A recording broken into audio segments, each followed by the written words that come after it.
antes de ingresar al servicio. Ese fue el día 15 de julio del presente año.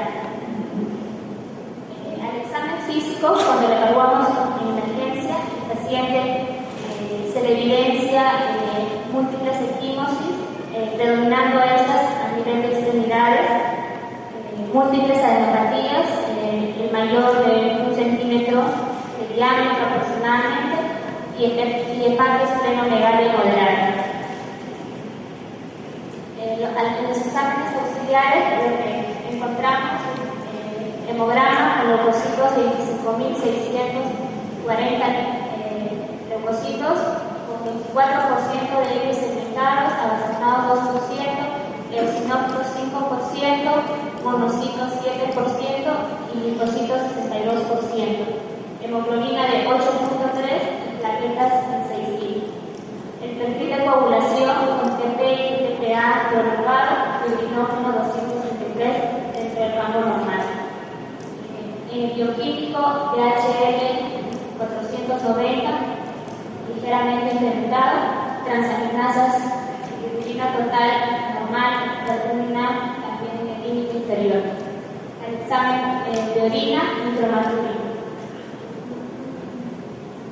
Se procede a realizar un aspirado el día 19, 2 días después del ingreso, donde la muestra es esquipular con celularidad incrementada para la edad de aspecto heterogéneo. La serie mieloide presenta diferentes estadios de maduración y diferenciación, mostrando la presencia del 12% de blastos de aspecto mieloide sin vasones de agua, 12% de linfocitos, 5% de monocitos, 3% de eosinófilos, 3% de cromielos, 13% de entremielo y metamielocitos. En todas estas formas existían cambios clásicos leves. La serie roja, el 20%, en diferentes estadios de maduración con cambios clásicos leves. La serie megacariocítica, muy disminuido en cantidad, y los que estaban presentes de aspecto maduro. La citometría de flujo detecta el 10% de blastos mieloides que marcaban CD34 positivo, CD117 positivo, HLA-L positivo fuerte, 45 positivo débil, 13 positivo heterogéneo, CD33 positivo heterogéneo, CD11 negativo y 18% de monocitos anómalos. En el cariotipo, en 10 metafases evaluadas, mostraba cariotipo varón normal. La biopsia de médula ósea, la leucemia mielomonocítica crónica juvenil. La evolución, desde el día que ingresó por emergencia, al día 28 de agosto, siempre mantuvo plaquetopenia severa con dependencia de transfusiones, aproximadamente 3 a 4 veces a la semana. Aumento fue progresivo de la hepatis plenomegalia y el incremento de blastos en sangre periférica fue aumentando.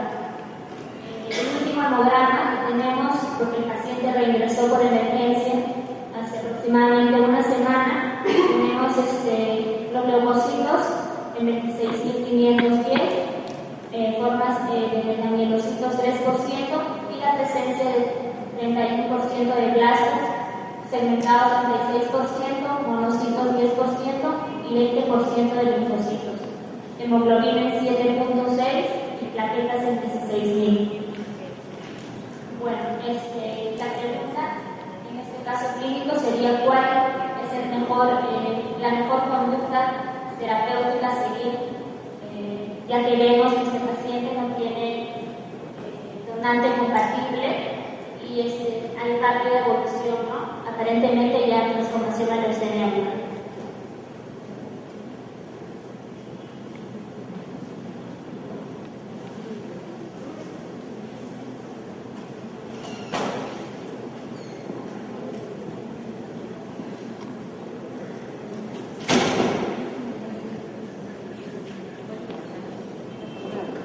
Bien, la pregunta va en cuanto al enfoque terapéutico en este paciente con leucemia mieloide y mielomonocítica crónica juvenil.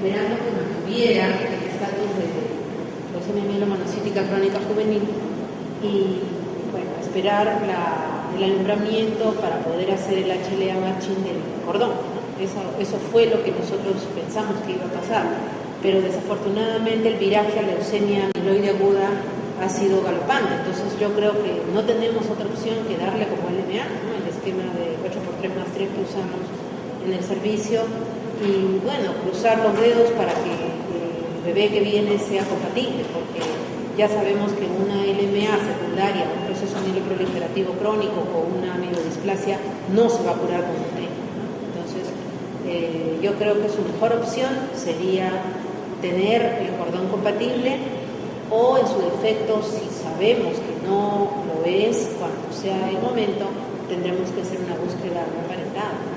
No sé, quisiera escuchar tu opinión. ¿Qué me dice la doctora Aranda?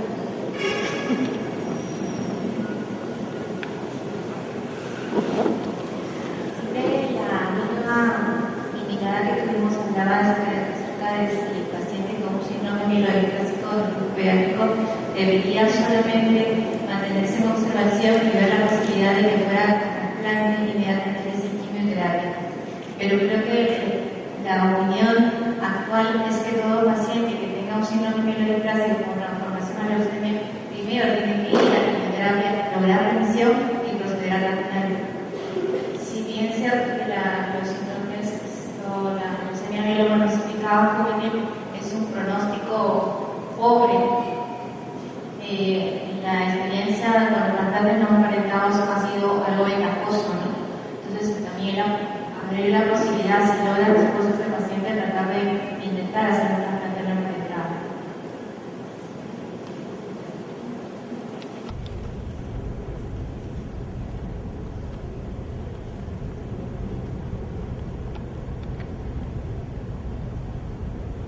Con Andrea, doctora Andrea.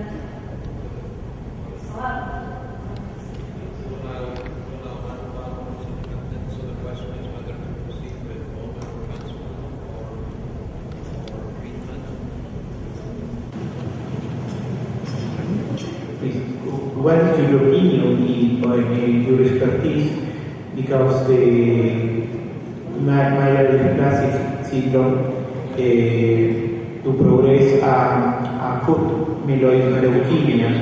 There's always a question of timing of the transplant, whether to proceed before it develops into acute leukemia without the need of interim chemotherapy for the initial remission versus doing myeloablative treatment. So, are there any sequence available?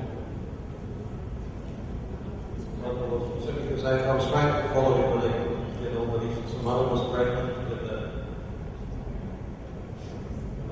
weeks, so it's another 20 weeks away. Child is otherwise. What is the time frame? Is 31% last? It's about 1 month progression. So I think the child should probably receive interim chemotherapy while you're searching for a donor. Hopefully, if this child can be compatible, but probably that would be too long time to wait without giving the child any chemotherapy. Okay. Sí, en efecto está de acuerdo también con el tema de quimioterapia. Y bueno, hay la posibilidad definitivamente, como señalaban, de tener un cordón umbilical que pudiera servir para poder trasplantar y cuál sería la mejor posibilidad para ese paciente. Toda vez que el tiempo también de inclusión va a demorar y va a dar tiempo para comenzar un tratamiento bastante intensivo para ese paciente como una leucemia amiloide aguda.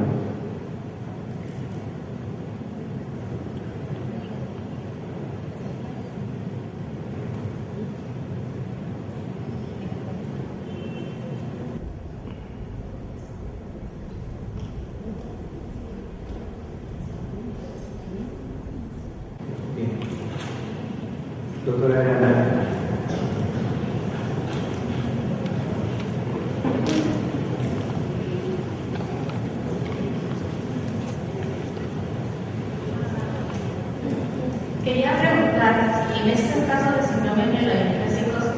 en niños sería también el uso de la azacitidina.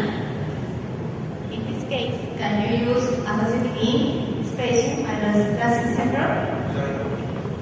In myelodysplastic syndromes in pediatric, it's possible to use azacitidine.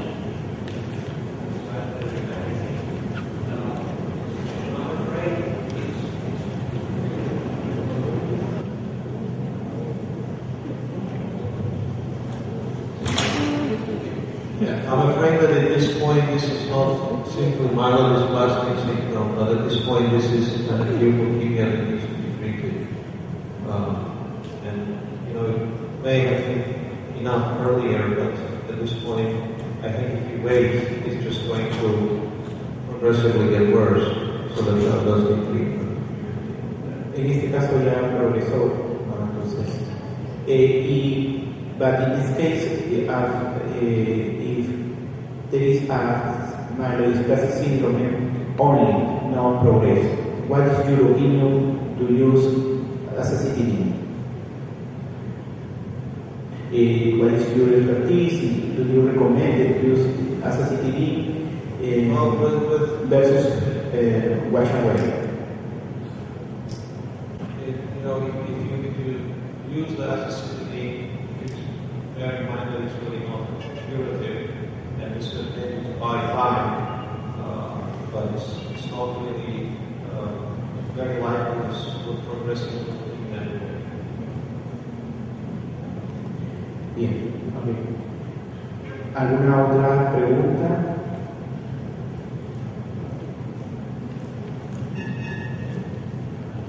Ok, muchas gracias.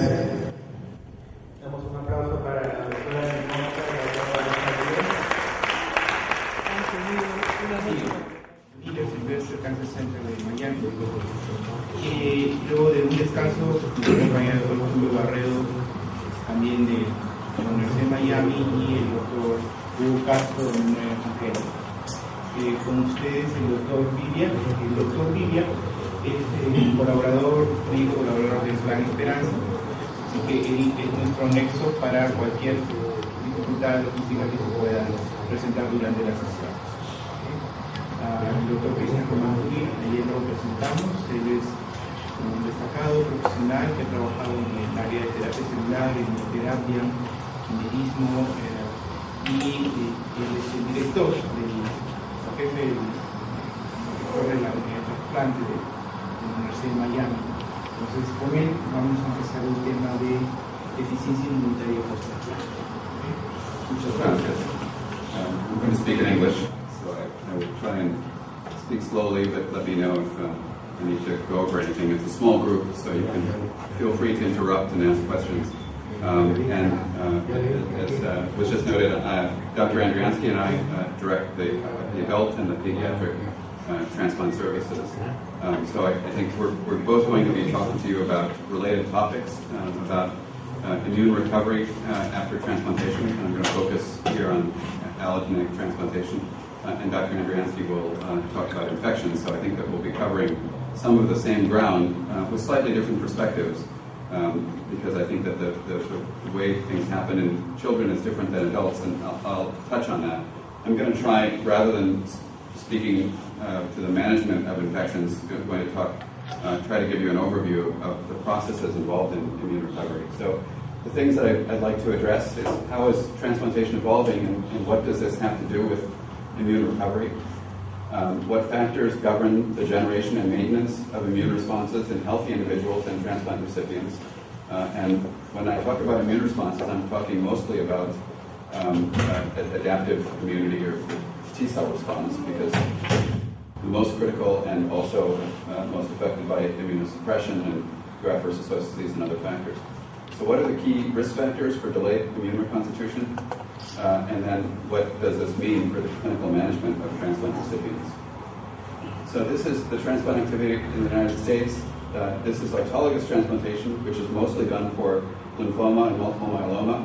This rise in the curve was actually due to the use of autologous transplantation for breast cancer, which of course was shown in randomized trials not to be superior. I don't think still today that it was probably inferior but there was no added benefit, certainly, to autologous transplantation. So this drop-off was the decline in additional transplants due to breast cancer. But if you look at this curve, this is transplantation for lymphoma and these days mostly myeloma. If you can see here that related donor transplantation increased, but it's relatively been flat or stable over the last 15 years, but unrelated donor transplantation continues to rise. So this is transplantation by cell source. This is all unrelated donor transplantation facilitated by the National Marrow Donor Program. And you see here that the use of bone marrow as a stem cell source, which is the primary stem cell source for unrelated donor transplantation, is also flat to very slightly increasing. The vast majority of transplantation is now done using peripheral blood stem cells, even in the unrelated donor transplant setting. And cord blood transplantation, as of 2010, in adults, surpassed the number of transplants done using bone marrow. So, we have called our program not the bone marrow transplant program because people find that confusing. They expect then that we're doing an operation, and so we call our program the Adult Stem Cell Transplant Program. As you're developing programs from the ground up, you have to decide, the first thing you have to decide is what to call your program and how that communicates what you're doing. So I'll point out again that bone marrow is now the least utilized stem cell source, even in the unrelated donor transplant setting. In the sibling setting, virtually all the transplantation is peripheral blood stem cell transplantation, with the small exception that patients with chronic myeloid leukemia, which we don't see very often, and aplastic anemia, there are good studies that suggest that both of those patient populations are better transplanted using bone marrow than peripheral blood stem cells. But with those two exceptions, in the sibling setting, we use really exclusively peripheral blood stem cell transplantation these days. So, how has transplantation evolved? I talked about this yesterday, but we've recognized that transplantation. Oh, yes. Sorry. Yeah. Practical question. If you use peripheral blood stem cells for sibling donors, do you use ADQ? No. So we use antithymocyte globulin. I won't talk about that today. So, in the unrelated donor setting only. So, if we, for example, for a typical patient with acute myeloid leukemia, we might use a reduced intensity but ablative conditioning, for example, fludarabine with busulfan. And we use the same regimen, same GVHD prophylaxis, but we add ATG to the conditioning in the unrelated donor setting, but not the sibling setting. Otherwise, everything else is done exactly the same. So we don't change immunosuppression, we don't change the other chemotherapy, we add ATG. So in the peripheral blood stem cell setting, with siblings, we don't use ATG. So we recognize that transplantation is a form of immunotherapy. We really thought that transplantation, allogeneic transplantation, was curing patients through the effects of the chemotherapy. We now recognize that the chemotherapy is still important. So when we use in lymphoma, follicular lymphoma, we can use non-myeloablative conditioning with excellent success. But in acute myeloid leukemia, if we use truly non-myeloablative regimens, we see higher relapse rates and unacceptable outcomes. So for most diseases for which we do allogeneic transplantation for acute leukemia, whether it's lymphoid or myeloid, we know that the chemotherapy is important. It does reduce the burden of disease, but that the immune system is probably what's finishing the job. That the reason that patients can be cured with transplantation but cannot be cured with chemotherapy is because of the immunologic effects. So that has led to us, again, to reducing the intensity of conditioning, not necessarily using, in the leukemia setting, we rarely use non-myeloablative regimens. We use reduced intensity but ablative regimens like fludarabine and melphalan, fludarabine, busulfan. And this has allowed us to safely transplant older adults. We talked about the fact that just now that peripheral blood and cord blood transplantation are increasingly used. And critically, and this is very, very important, and I said this yesterday, but I'll say it again today, that improved multidisciplinary care. So we're physicians in this room, but the reality is the care starts with the nurse who evaluates your patient at 2 in the morning and tells you something doesn't look right. And it's their instincts that tell you to start antibiotics even before the fever starts. That saves lives. So that's critical. So it's not enough to have outstanding physicians or nurse practitioners or coordinators who know this. Every person interacting with the patient, whether it's the person delivering the meal in the room who has to understand the importance of infection control, or the radiologist who knows that they have to be have a higher threshold of diagnosing a pneumonia in this patient than another patient has to be on the same page. And this has contributed to dramatically reduced transplant mortality.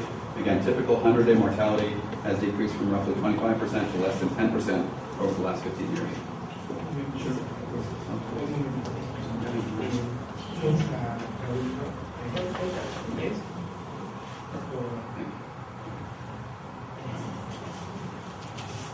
So chemotherapy is an adjunct to the immune effects, leading to less intensive conditioning. So are you just for me? Do they have questions? Or are you going to translate? Do you need translation? When we started doing transplants, the first successful transplant in the world, I'm talking about this, was done in 1968. In 1968, we recognized the difference between a T and a B cell. So we've been performing transplants before we understood anything about the immune system. Most centers still use unmanipulated grafts using native stem cell and T cell subpopulations. And immunosuppressive therapies, as I mentioned yesterday, are indiscriminate. So they target all cells, including pathogen-specific and leukemia-specific T cells, in addition to allo-specific T cells. So this is from a review by Jan Storek, who was at Seattle for a long time, is now in Calgary in Canada, but talking about the kinetics of graft infusion and the recovery of various stem cell cell subsets.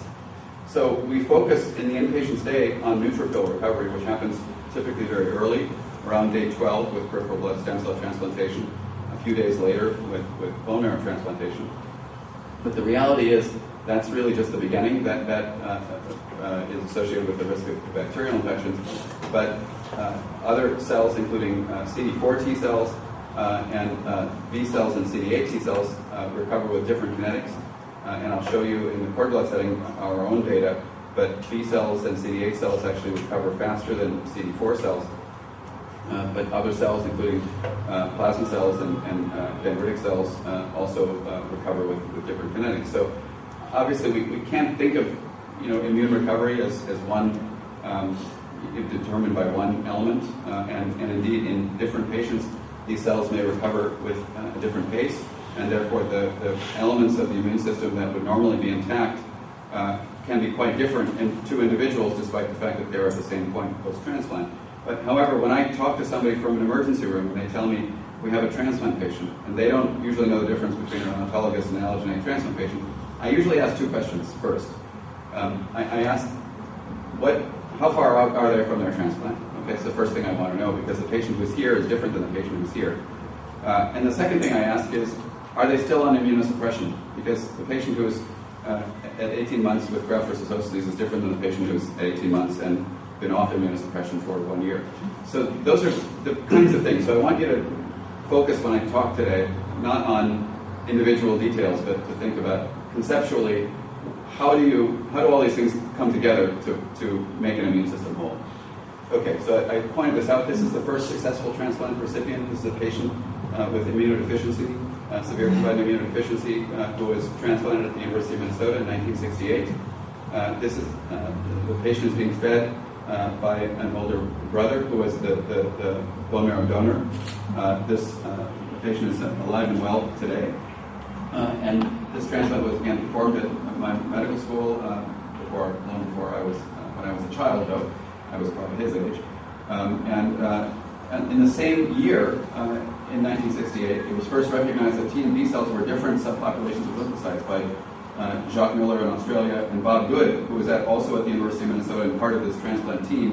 And they separately, I think, recognized that T and B cells were different. So it was controversial. People thought that the small blue cells under the microscope were all the same. Okay? So in the 1950s, Arnold Rich noted that literally nothing of importance is known regarding the potentialities of small lymphocytes, and he called this one of the most humiliating and disgraceful gaps in all medical knowledge. So we knew that there were lymphocytes in the blood, and no one knew what they did. Okay? In the 1960s, Jacques Miller defined the role of the thymus, and in 1968 proposes the existence of separate lineages of B and T cells. By the way, I'll note that Dr. Marco Flores, who is with us, actually has CDs of all of the presentations given here, including this in full PDF format. Oh yeah, they're here. So those of you who, you can have, this is the full PDF version actually if you want copies of the slides. So you're welcome to take pictures, but you can save effort if you need to. In the 1970s, we finally realized that there were separate subsets of CD4 and CD8 cells, and we defined the mechanisms of antigen rejection. And it wasn't until the late 90s, I'll talk to you about, I was actually involved in one of these discoveries, the demonstration that human thymic function persists into adulthood even late into life.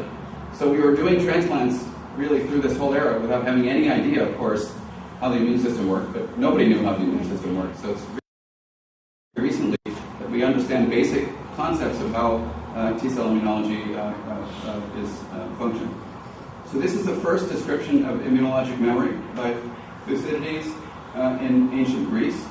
In 430 BC, the city of Athens was hit by a plague, and it was noted in the records of this by this Thucydides, who's a historian, that the sick and the dying were tended by the pitying care of those who had recovered, because they knew the course of the disease and were themselves free from apprehensions. For no one was ever attacked a second time, or not with a fatal result. So there was a recognition that patients who had been previously exposed, when they would see the infection again, were not likely to die. And this is the first known historical record of immunologic memory. So how does this occur? The thymus makes T cells, as I noted. They are naive T cells that are CD4 or CD8 cells. When they see antigen, they briefly become effectors, and then a subset of those cells, some cells die, and a subset becomes a memory T cell. And then with repeat exposure to antigen, this cell more rapidly differentiates to an effector status.